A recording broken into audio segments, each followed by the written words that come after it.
life according to the government.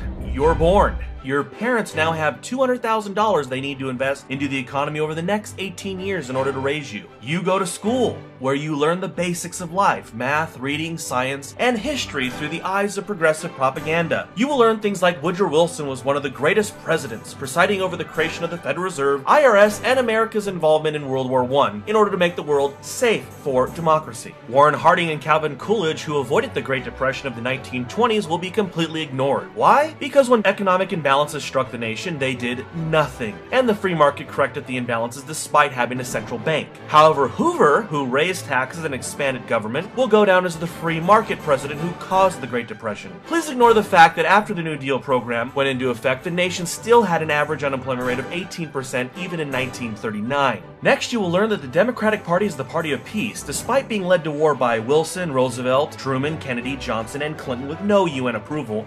By the way, where did this idea come from that the president could declare war without any approval from Congress? Oh yes, President Truman, another peaceful progressive. Oh, and don't forget Ronald Reagan and George W. Bush were model fiscal conservatives. After grade school, you will go into college to learn Keynesian economics and scientific theories that should be treated as absolutes, just like global cooling was in the 1970s or the Earth being flat in the 1400s. You will also learn that there are no unintended consequences of government action, and the government's role is to not only protect your inalienable rights, but to protect you from everything, including yourself.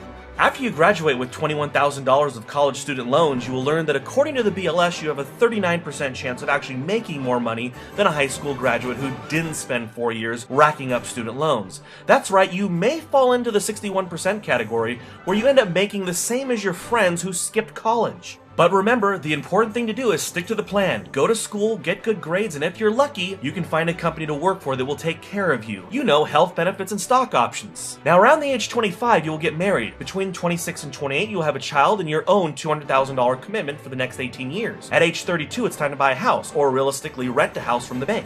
Because remember, it's good to borrow money. This way, you get a tax deduction from the government.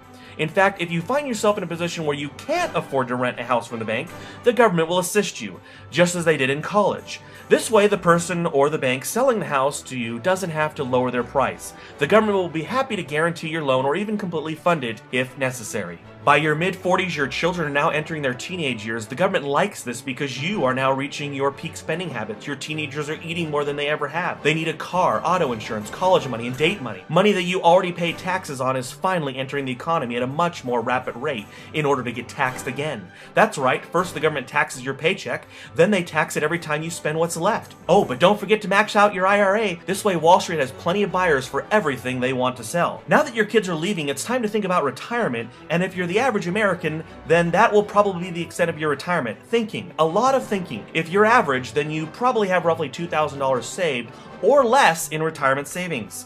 But that's okay because you have Social Security. The retirement program that never was. Originally meant to keep people from falling through the cracks and into poverty, is now our golden retirement plan of choice. No need to save during your lifetime, because in the back of your mind you're thinking, what's the worst that can happen when I have a fat Social Security account just collecting interest in its Social Security lockbox? Well, now you're entering your 60s and your spending habits are collapsing, the kids are out of the house, you just quit your job. Why? Because some arbitrary number set by some guy in the 30s said 65 was a good age. So now your entitlement spending is in full swing, while at the same time your income taxes are down, along with your spending. Oh, and by the way, if you did have a 401k that was correctly diversified, you can now fulfill the goal of taking money out at the poorest tax bracket. We mean the lowest tax bracket. Remember, that was the plan.